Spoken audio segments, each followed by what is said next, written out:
A informação, é preciso lembrar novamente e reforçar isso.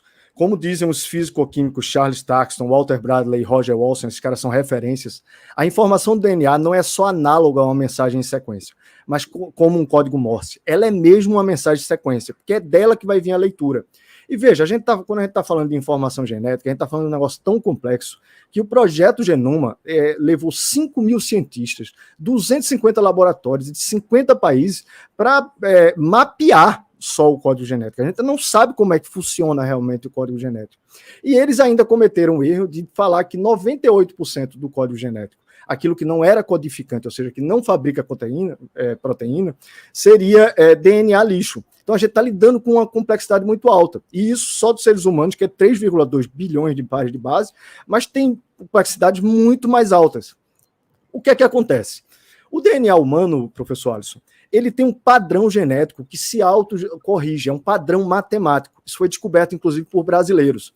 Ele tem um sistema de autocorreção, né? Além disso, os brasileiros mostraram que todo o código genético, com codificantes e não codificantes, segue um padrão matemático. Dizem os autores. Mostramos que o DNA tem sequências que seguem estruturas matemáticas e as mesmas regras de comunicação, e a sequência não é aleatória. E eles ainda falam: pensamos em repetir o trabalho usando os outros genomas do homem de bactérias e fungos e plantas. Descobrimos que o processo é universal, ou seja, todas as famílias genéticas têm essa estrutura matemática. E eles ainda dizem: a sequência da estrutura matemática implica uma complexidade computacional enorme. Aí vem a pergunta, professor Alisson.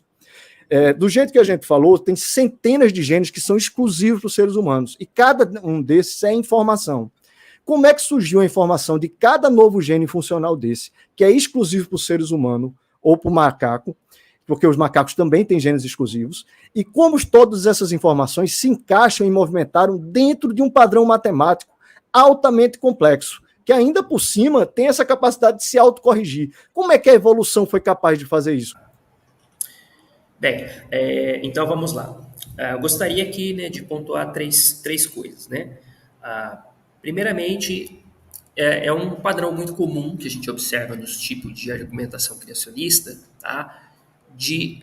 Do pessoal colocar questões que muitas vezes acabam fugindo, vamos dizer assim, do tema, né? Então, eu sei, o João Paulo, que você colocou aí a questão aí da origem da informação e dentre outros pontos que você explicou, né, aí no começo, mas mesmo assim, essas questões relacionadas a DNA, origem de estruturas complexas, etc., elas vão partir para outro campo de atuação, para outro campo de explicação, que é quando trata da origem da vida, ou talvez a evolução lá do início, talvez de outros grupos, tá? Então é disso que a gente está tratando. Agora, eu entendi o que você quis dizer, tá? Qual que é a origem dessa informação?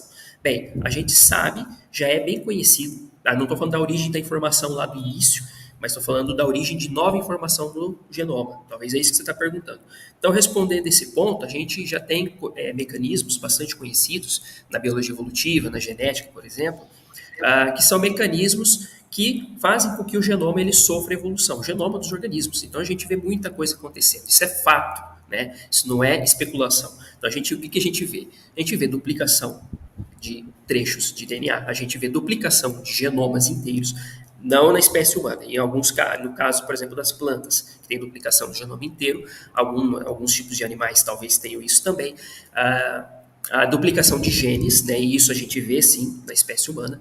Então, um dos mecanismos que existe para poder, digamos que, dar origem a novos genes e, portanto, novas informações também surgem, são a partir desses eventos de duplicação. Então, duplicações podem gerar novas informações do genoma, sobre a questão lá do início do projeto Genoma, e que quando se descobriu, né, quando se fez aí o genoma na espécie humana, o pessoal antes falava muito que era 97, 98% do genoma era DNA lixo, né? Isso não é verdade. Tá? Na verdade, essa ideia de DNA lixo não. Não era todas as sequências não codificadoras que era DNA lixo. Eram algumas partes que eram consideradas DNA lixo, de fato, e depois foi revista algumas dessas partes que realmente têm alguma função, algumas coisas assim, mas ainda assim, hoje em dia, a gente tem uma boa parte do genoma humano que não tem funcionalidade, pelo menos não conhecida. Tá? Tem sim, ainda tem partes que não têm funcionalidade conhecida, e de outros organismos também. Tá? Então, tanto é que o termo DNA lixo, ele é um termo que veio depois, né?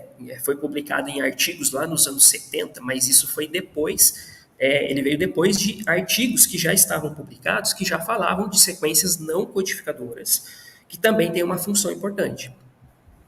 Então, por exemplo, na regulação e etc. Então, isso já era algo que era falado antes do termo DNA lixo. É interessante até hoje assim as pessoas estarem falando de DNA lixo, porque a epigenética já deixou muito claro que todo o genoma humano ele tem uma função. Tirando as mutações, que são os erros genéticos, e eu vou falar delas, e aí, quando o Alessandro está falando de duplicação genética, até parece que um padrão matemático vai se sustentar com meras duplicações. Isso não acontece, isso aí é mutação. Todas essas duplicações, na verdade, é mutação, e eu vou falar disso também, tem uma parte só disso. Informação que a gente está falando é para mudar justamente de um para o outro, né? Não existe esse negócio de DNA lixo, né? E quando a gente está falando de informação, que eu estou perguntando de informação, é justamente evolução. Evolução não pode ser só essa coisa fantasiosa que os ateus naturalistas têm de que aconteceu, foi mudando, né? Por exemplo, esse artigo fala que só das ligações da rede de cérebro, 17,4% dos humanos não é totalmente ausente em chimpanzés. Isso tem que ser explicado, né? E não é um gene ou dois que explica isso. Comparação da expressão gênica entre cérebros de primatas e humanos, não humanos, identificaram centenas de genes explicitamente diferentes. Está lá no artigo. Esse da Trending Genetics de 2009 fala que entre 14% e 19% das proteínas codificadas por genes são totalmente originais para cada família taxonômica. Ou seja, não é exclusivo só de macaco para homem. Né? Todos os grupos taxonômicos até agora contêm de 10% a 20% de genes que não possuem homólogos reconhecíveis. Tudo isso é informação e isso precisa ser explicado. E lembre-se, novamente, informação não é matéria, não é gravidade, como o Alessandro falou num outro debate. Não pode ser feita gravidade. É a escolha ordenada, é a escolha necessária, inteligente da informação. Como disse o Norbert Wiener, né, que é um criador da cybergenética, informação é informação, não é matéria ou energia. Nenhum materialismo que não admite isso pode sobreviver na atualidade. E veja, para formar uma única proteína, esse artigo de Axe mostra que é necessário uma única proteína com 150 aminoácidos só. Esse artigo mostra que é necessário, a hipótese é contra 10 elevado a 74. Né? O universo tem 10 elevado a 80 em átomos. E quando você aumenta isso, vai para, por exemplo, 200 aminoácidos, isso cresce exponencialmente. Esse artigo, por exemplo, de Schroeder, que é físico nuclear, ele mostra que isso vai para 10 elevado a 260 zeros. Ou seja, nem que todos os átomos do universo tivessem presentes, uma única proteína de 200 aminoácidos seria construída aleatoriamente, no erro e acerto. O Fred Hoyle, ele fala que para um genoma mais simples que existe, isso aí foi publicado na Nature também, o genoma mais simples que existe, conseguir ter a sua funcionalidade, a probabilidade contra é 10 elevado a menos 40 mil. Bom, às vezes tem algumas coisas que eu não... às vezes tem algumas coisas que eu não consegui entender muito bem que o João falou, que às vezes ele, claro que, não sei se ele deu a entender que mutação, duplicação é ou não mutação, parece que É mutação. Não, falou que é mutação. Bom, de qualquer forma, duplicações, elas, mesmo que você não considere ou considere como uma mutação, de qualquer forma, ela é digamos que um mecanismo que gera novidades no genoma. Tá? E não apenas a duplicação, mas também, inclusive, mutações pontuais que atuam nesses genes duplicados. É isso que acaba gerando, então, todo esse processo que a gente chama de neofuncionalização, subfuncionalização, que dá origem aos chamados pseudogenes. Eu não sei se o João Paulo conhece os chamados pseudogenes, né, que são encontrados não só na espécie humana, mas em várias outras espécies. O que é um pseudogene? Pseudogene seriam genes que perderam a sua funcionalidade. Muitos deles, inclusive, né, por processos, inclusive de transcriptase reversa, por duplicação, ou por outras mutações,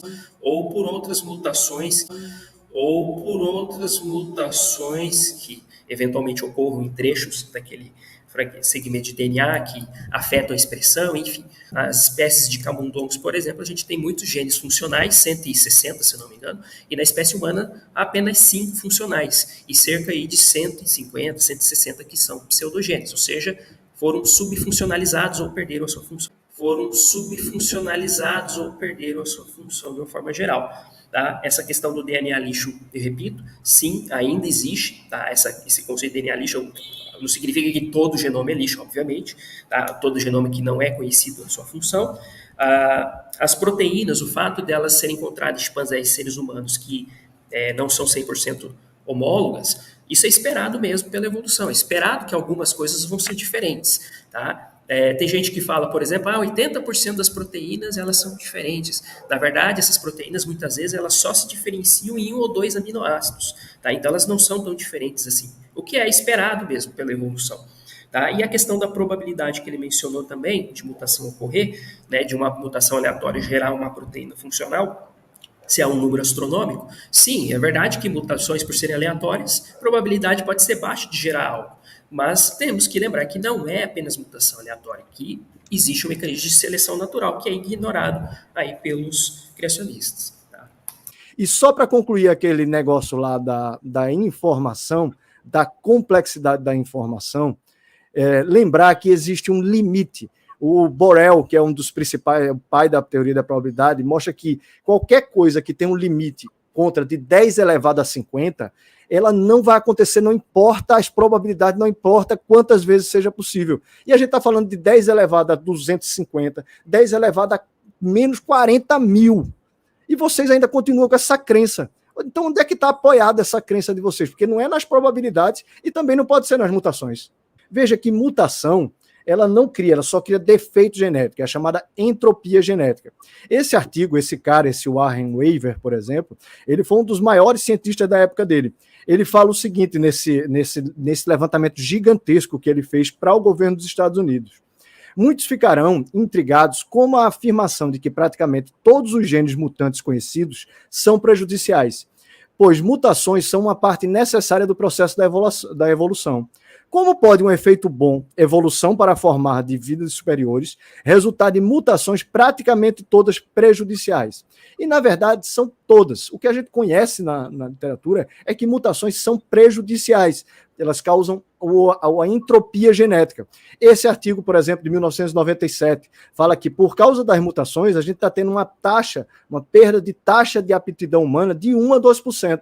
Ora, se é as mutações que estão fazendo isso, como é que foram elas que criaram a informação genética? Isso não é possível. Além disso, Alessandro, isso revela um limite genético. Os seres vivos, de uma forma geral, não só os humanos, em que está se medindo essa taxa de mutação e de perda, eles não só eles têm um limite genético, eles não têm essa capacidade de viver por centenas de milhares de anos. Por quê? Porque a entropia genética, as mutações vão destruindo o genoma.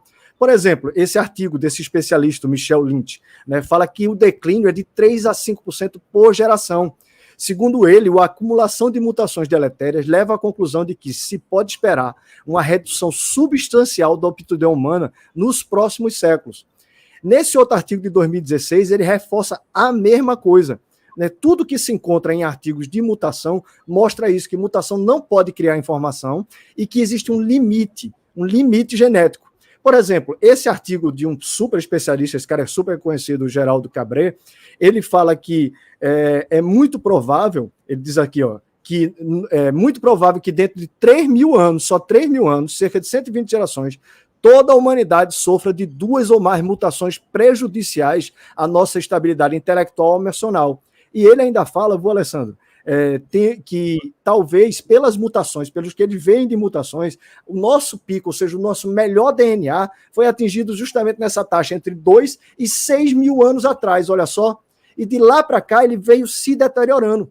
Aí o próprio evolucionista, esse cara é um evolucionista super conhecido, diz assim, mas se estamos perdendo nossas habilidades intelectuais, como as adquirimos em primeiro lugar? Então essa crença da mutação é uma crença que não faz nenhum sentido, ela não tem base científica, ela não tem como ter acontecido, porque gera efeito deletério.